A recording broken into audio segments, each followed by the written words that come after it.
Plus tu m'ignores, plus j'apprends que je peux vivre sans toi. Je pense que beaucoup de femmes vont se reconnaître dans mon histoire.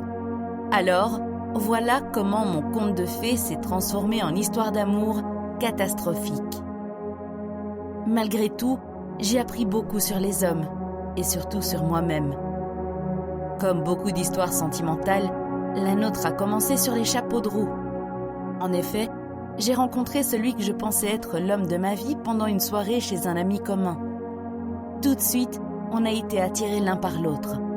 Les étincelles pouvaient se voir dans nos yeux, d'après nos amis. On a beaucoup parlé. D'ailleurs, on a passé la nuit assis sur un banc du parc qui se trouvait en bas de mon immeuble.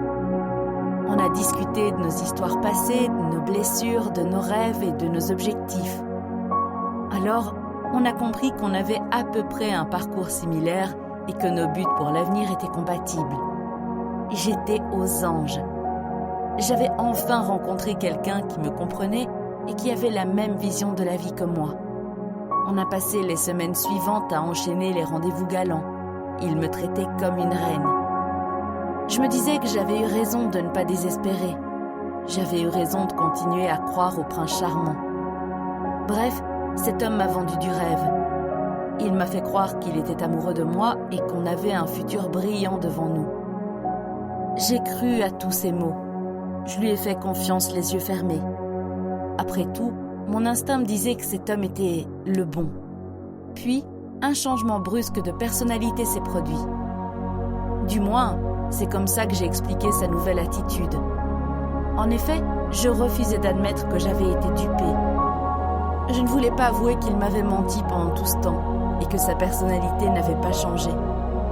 Il avait simplement révélé sa véritable nature. Cet homme ne voulait pas s'engager sérieusement. Il n'était même pas amoureux de moi. Il ne voulait qu'une chose, coucher avec moi. Et une fois qu'il avait obtenu sa récompense, il a compris qu'il n'avait plus à faire semblant. Du coup, du jour au lendemain, il a arrêté de répondre à mes appels et mes messages. Bref, il a disparu de la surface de la Terre. Maintenant, je peux le dire sans aucune honte, mais à ce moment-là, je n'osais même pas penser à cela. Il m'a ghosté. Un jour, on sortait ensemble, on riait et on passait des moments merveilleux. Puis, le lendemain, plus rien. Il ne répondait plus à mes textos et son activité sur les réseaux sociaux est devenue complètement silencieuse. Alors, je n'avais qu'une question en tête. Mais qu'a-t-il bien pu se passer ? Au départ, je me suis même inquiétée.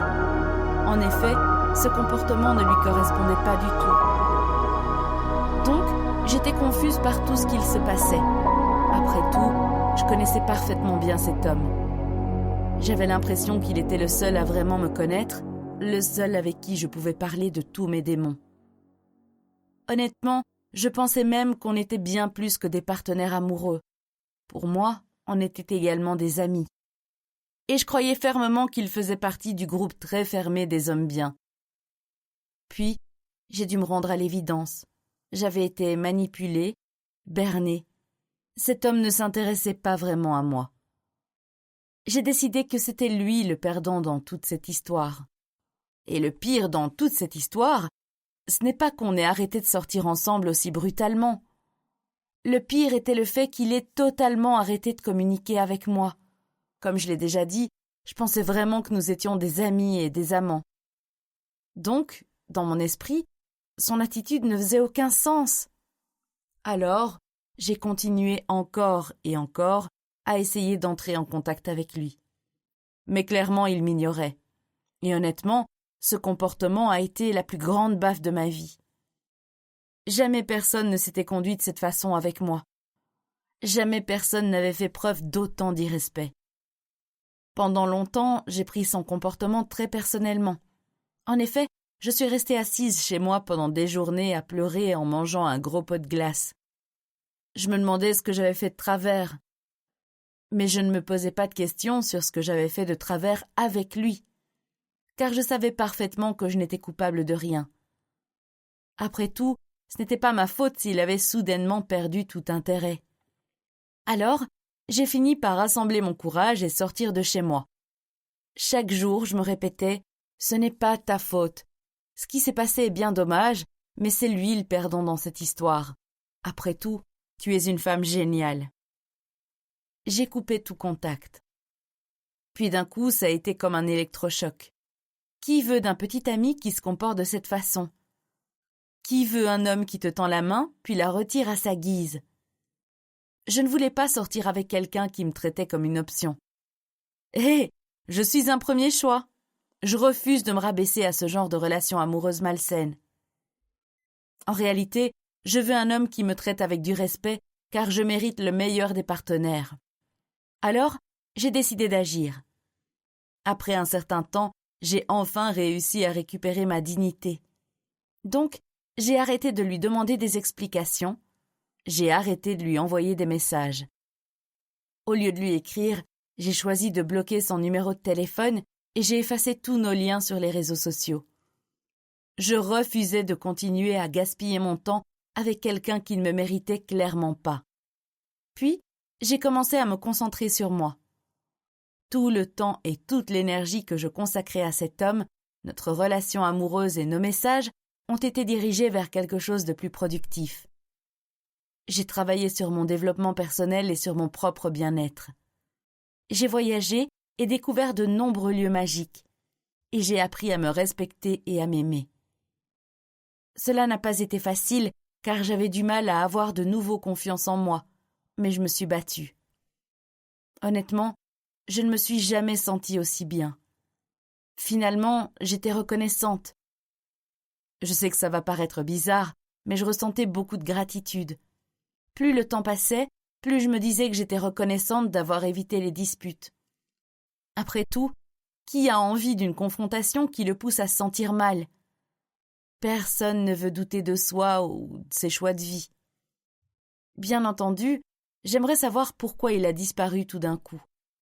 J'aimerais comprendre pourquoi il a menti et choisi de fuir comme un lâche.